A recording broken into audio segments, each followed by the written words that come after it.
People often associate good works and worthwhile causes with nonprofit institutions, but you have emphasized that your model is a for-profit one, not a nonprofit one.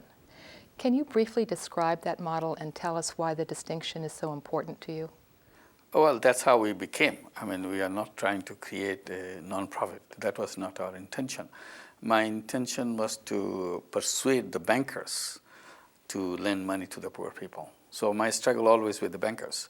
So initially, I offered myself as a guarantor and then took the money from the bank and gave it to people.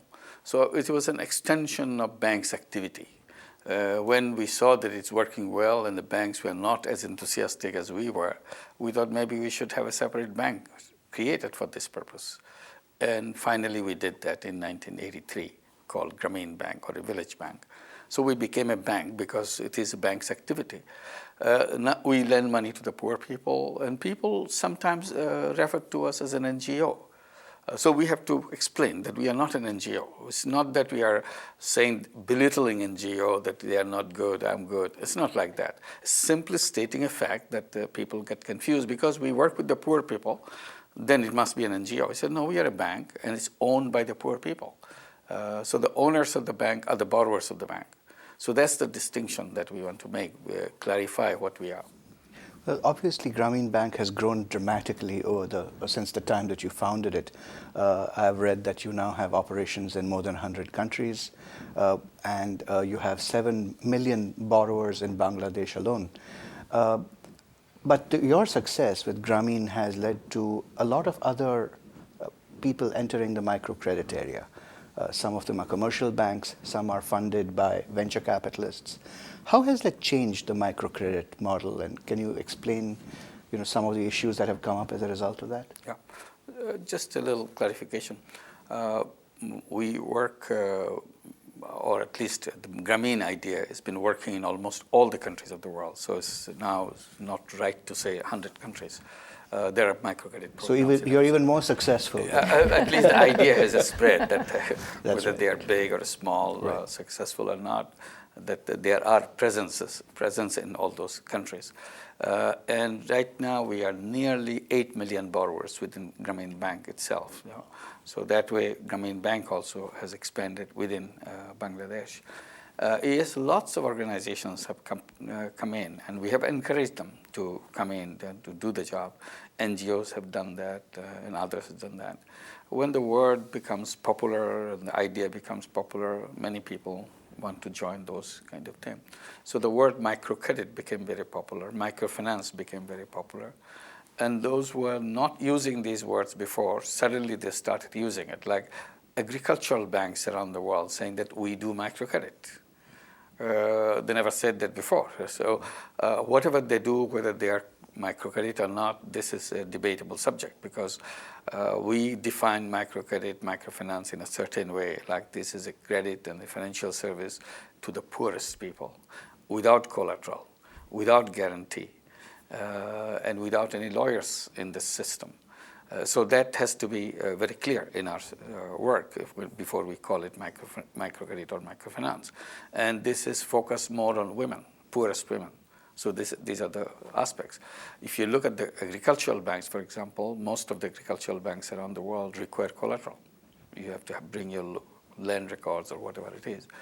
Similarly, savings and loan associations saying that we do microcredit. Cooperatives are saying we do microcredit. Those who are giving agricultural loans, commercial banks are saying we are doing microcredit. So we need to kind of clarify what is microcredit in its pure form rather than bring everything else. And microcredit is always given to people for income generating activity. So whatever money you are taking, you are investing it to create an income source for yourself. There are many programs which give loans for buying consumer goods. And they say we are doing microcredit. They are giving money to buy a refrigerator or buy television. We say we do microcredit. We say, no, sorry, that's not microcredit. So we have to sort this out. And another aspect that I want to draw attention to, there are many microcredit programs going around, and they're advertising themselves saying, oh, this is a great opportunity to make money. There's a huge big field out there, a lot of people, and if you give money and you make a lot of money. And they encourage people who want to make money to join in and do that.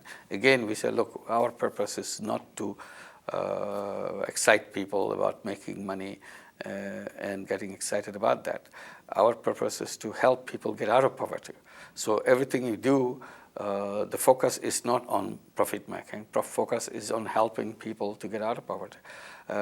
So those who are taking this as an opportunity to make money have to raise their interest rate to the extent that they make a lot of money. So interest rate issue becomes a sensitive issue. We are saying interest rate should be kept down as low as possible, preferably to cover cost. And if you want to make a little profit on top of it, it should be very modest profit so that it doesn't look like this was your intention. So those who are doing that, using microcredit, microfinance for making a lot of money, we kept saying that these are not microcredit in the sense that we do it, because we came here to fight out the loan sharks, not become loan sharks ourselves. So they are moving into the direction of loan sharks. So we want to dissociate ourselves from them. So how do you tackle that? Does some regulation, is that some regulation required, and what kind of regulation should there be? Within Bangladesh, we have been talking about regulation. We have created within Bangladesh, government has created a microcredit regulatory authority. With our suggestions, they have done that. So they will be looking into the interest rate issue, transparency issue. Many people quote their interest rate in many ways, hiding the actual fact, how much they're charging. We said it has to be very transparent. All interest rates should be expressed in a standardized form so that we can compare A and B, who charges more or not, or less. This is something that they have to clarify right away. And also to keep the interest rate as low as possible. This is an encouragement regulatory authority should be putting in.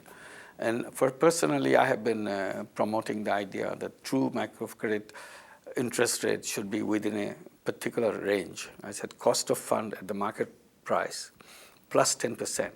This is the green zone of microcredit interest rate. You are legitimate, you are doing excellent work. If it is cost of fund at the market price plus 10 to 15%, we say your interest rate is in the yellow zone. You're on the high side, but still will consider your genuine microcredit program. I will encourage you to push yourself back into the green zone. And if the other one, the cost of fund at the market price, plus 15% and above, then we say you're in the red zone, meaning that you are too high and you are on the wrong side of microcredit, you are moving into the loan shark zone.